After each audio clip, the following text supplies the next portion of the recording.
Early life. Some lives are straight lines. Safe, predictable, ordinary. Robert Downey Jr.'s life? It's a roller coaster built on the edge of a cliff. Wild turns, sudden drops, breathtaking heights, and more than one moment when it looked like the ride was over. You know him as Tony Stark, the genius, the billionaire, the playboy, the hero. But before the Marvel suits and red carpet flashes, before the billion-dollar box office and roaring applause, there was a boy. A boy growing up in the shadows of New York City, surrounded by cameras, chaos, and temptation. A boy who would spend the next 30 years fighting the one enemy he couldn't outsmart: himself. And here's the twist. The Robert Downey Jr. you see today, confident and clean-cut, wasn't just shaped by talent or luck. He was forged in the fires of self-destruction and rebuilt piece by piece into one of Hollywood's greatest comeback stories. Robert John Downey Jr. was born April 4th, 1965, in Manhattan. His father, Robert Downey Sr., was an underground filmmaker, bold, unconventional, always pushing boundaries. His mother, Elsie Ann, was an actress, known for her charm and warmth. Robert's childhood was anything but normal. While most kids were learning to ride bikes, he was learning lines for his first movie role, a surreal comedy directed by his own father. But the glamour of film sets hid something darker. Downey Sr. struggled with addiction.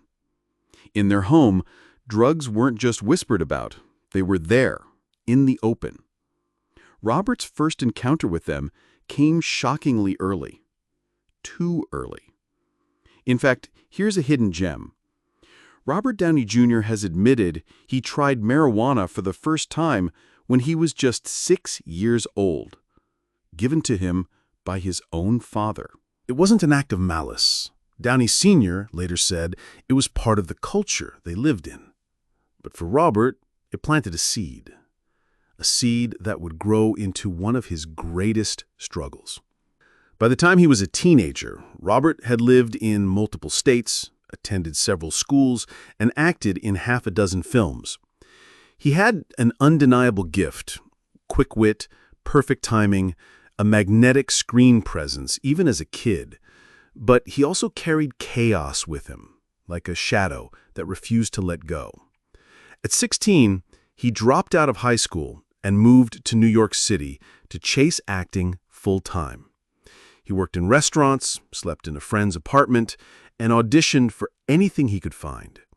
When he landed a spot on Saturday Night Live in 1985, it seemed like the big break. But the season bombed, and Robert was let go after a year. It wasn't failure, not really, but it was his first taste of how fast Hollywood could turn on you. That's the thing about Robert Downey Jr. in those early years. Every time he seemed poised to rise, something would pull him back, and sometimes that something was himself. What came next would catapult him into fame, award nominations, and global recognition, but it would also set him on a path toward a storm so dark most people thought he'd never come out. Early career and breakthrough. The mid-1980s in New York and Los Angeles were buzzing. Neon lights, packed clubs, endless auditions. For a young Robert Downey Jr., it was a playground and a battlefield. After Saturday Night Live ended, he could have disappeared, but instead he leaned harder into acting. Small parts here, supporting roles there, and then the first sparks of something big. In 1987, Robert landed a role in The Pickup Artist, opposite Molly Ringwald. It wasn't a blockbuster, but it put him on the map. A charming, quick-talking leading man who could pull off both humor and heartbreak. That same year, he starred in Less Than Zero, playing Julian, a rich kid spiraling into addiction. Here's where art blurred with reality. Julian was charming, Julian was reckless. Julian was slowly destroying himself. Robert's performance was haunting, raw, and unforgettable. And what no one knew at the time, Robert didn't have to reach too far to find that darkness. Critics called it one of the most authentic portrayals of addiction ever seen on screen. And that's because in many ways, Robert was already living pieces of Julian's life. By the early 1990s, his career hit a new level. He was acting alongside legends like Mel Gibson in Air America, showing off a natural chemistry that made audiences lean in. And then came the role that would change everything, Chaplin. In 1992, at just 27 years old, Robert Downey Jr. transformed himself into Charlie Chaplin for Richard Attenborough's biopic. Every gesture, every twinkle in the eye, every stumble and bow, it was uncanny. Downey didn't just play Chaplin, he became him. The performance earned him an Academy Award nomination for Best Actor. One critic wrote, "It's not just acting, it's reincarnation." It should have been the start of an unstoppable climb. The awards, the prestige, the choice of any role he wanted. But here's the cruel twist. As his career was soaring, his personal life was cracking apart. Drugs were no longer a background noise in Robert's life. They were front and center. What began in childhood as experimentation had now become dependence. And the higher he climbed, the harder the fall waiting below. By the mid-90s, Robert was still delivering unforgettable performances. Only You, Restoration, U.S. Marshals. But off-screen, his arrests, failed rehab attempts, and erratic behavior were making just as many headlines as his films. Here's another hidden gem. In 1996, police pulled Robert over for speeding. In his car, they found heroin, cocaine, and a pistol. And just weeks later, he wandered into a neighbor's house, fell asleep in their bed, and had to be escorted out. It was no longer just Hollywood gossip. It was a public spiral. And yet, through it all, directors still wanted to work with him. Because when Robert Downey Jr. showed up on set, sober and focused, there was nobody like him. The trouble was, those days were becoming rarer and rarer. The next few years would push him past the breaking point, and the world would watch as one of the most talented actors alive nearly lost everything. The fall, rock bottom years. By the late 1990s, Robert Downey Jr. had become both a Hollywood treasure and a Hollywood tragedy. One week he'd be on the red carpet, charming the press with that sly smile. The next, he'd be in handcuffs, looking tired, lost, and far older than his years. In 1996, after that bizarre incident of falling asleep in a stranger's bed, the world laughed at the absurdity, but behind the humor was a reality few could ignore. Robert was deeply addicted, and the law was no longer giving him second chances. He was sentenced to time in jail, not the glamorous, white-collar Hollywood kind, real jail. Cells, bars, strip searches, the sound of heavy doors slamming shut. For someone who had been raised in an environment where creativity was king, it was a nightmare he couldn't charm his way out of. And here's something few know. In 1999, when Robert was serving time at California's Corcoran State Prison, he shared a cell block with some of the state's most dangerous inmates. This wasn't just a slap on the wrist. It was a brutal, humiliating fall from grace.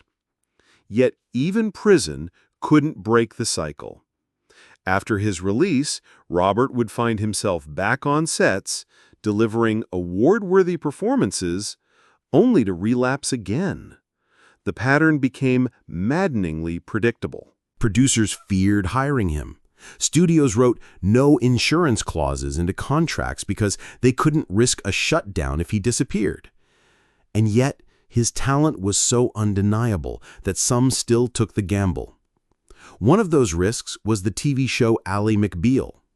In 2000, Robert joined the cast and lit up the screen as Larry Paul, a charming, flawed love interest.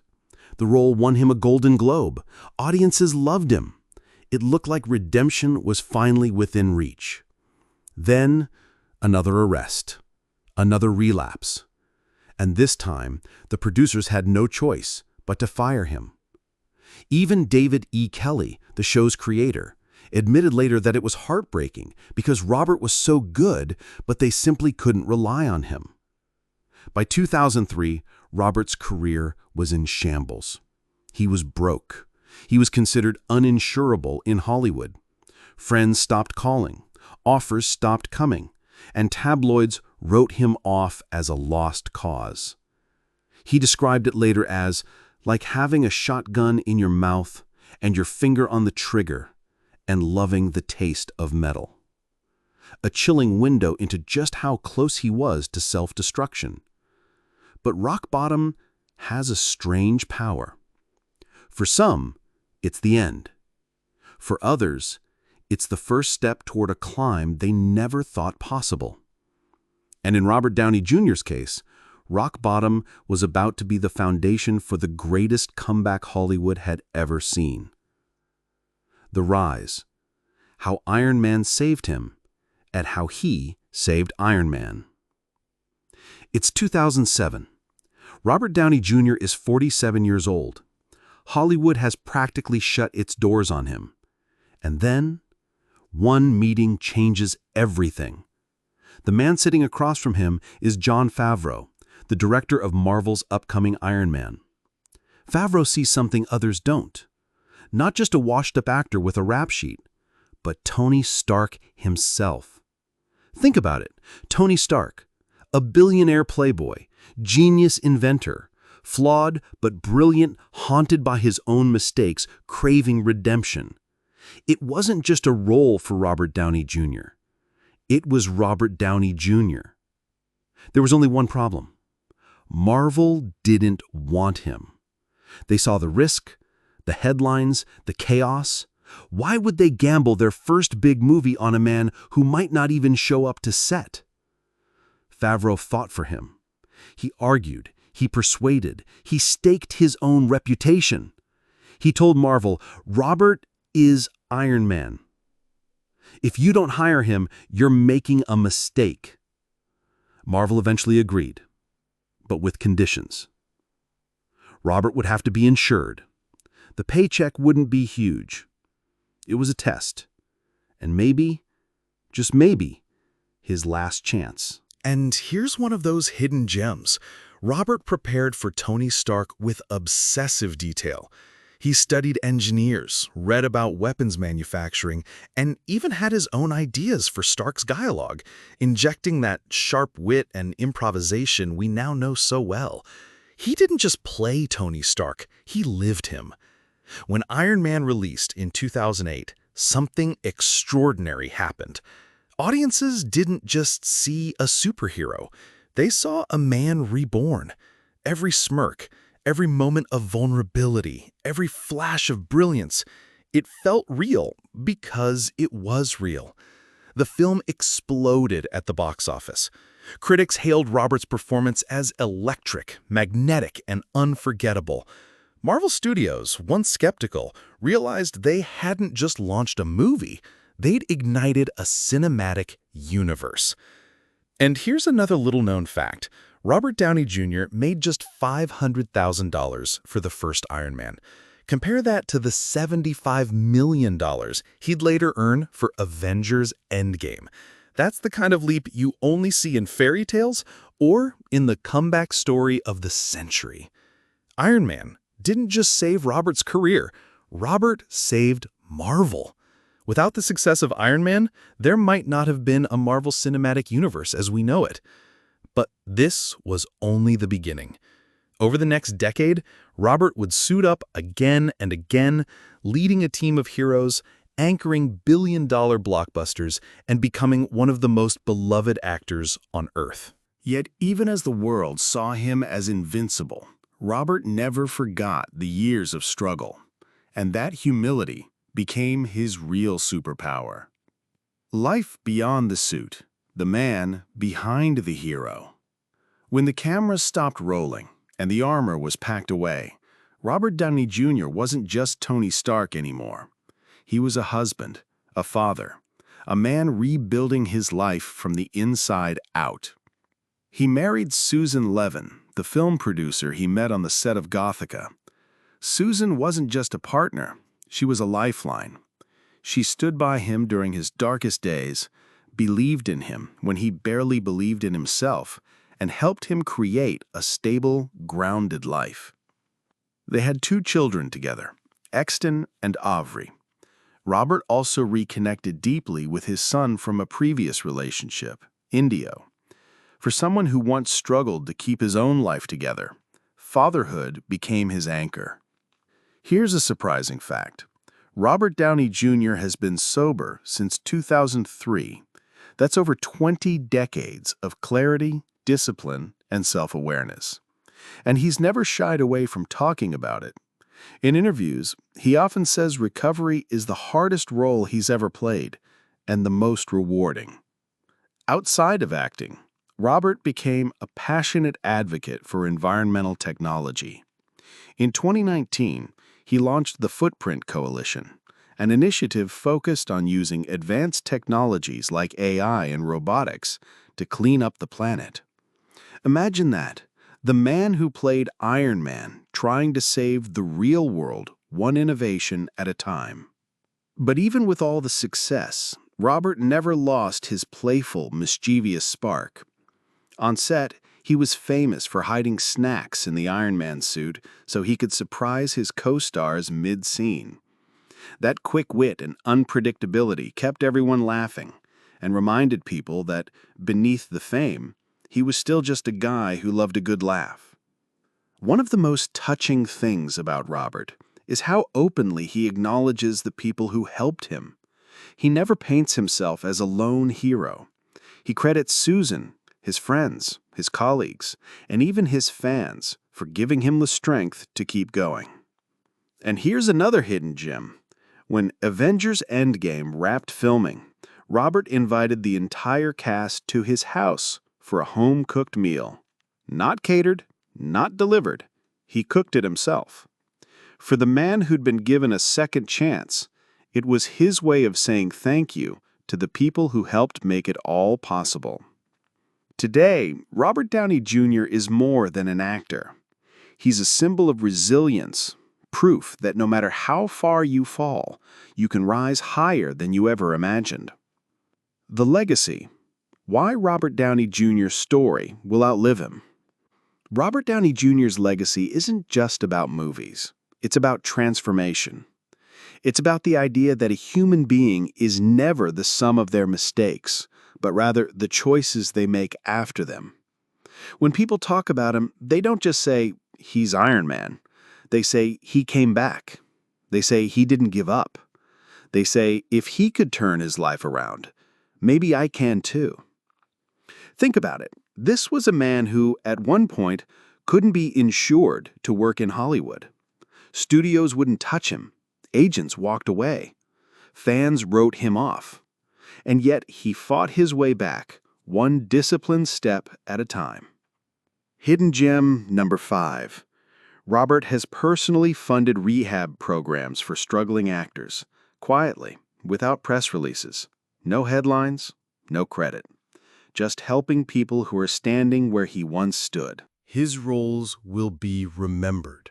Chaplin, Sherlock Holmes, Iron Man. But his real-life role as an example of resilience will outlast them all. Generations from now, people will still talk about how Robert Downey Jr. turned a broken life into a masterpiece. And here's the truth, his story isn't done yet. He's still acting, still innovating, still working on environmental projects, still finding ways to surprise us. But maybe the most powerful part of his story is what it says to you, right now, listening to this. that no matter how many times you've failed, fallen, or been told you're finished, you can come back stronger. You can rewrite the ending. Because Robert Downey Jr. isn't just proof that redemption is possible. He's living proof that redemption can be legendary. So as this journey through his life comes to a close, remember this: you're never stuck with the script you're handed. You can change it. You can own it. And maybe, just maybe, you can inspire the world while you do it. If this story made you feel something, if it made you think about your own second chances, don't let it end here. Like this video, share it with someone who needs to hear it, and leave a comment about the moment in Robert's journey that hit you the hardest. Because every like, every comment, every share helps more people hear this story. And maybe, just maybe, it'll help someone else take their first step toward a comeback of their own.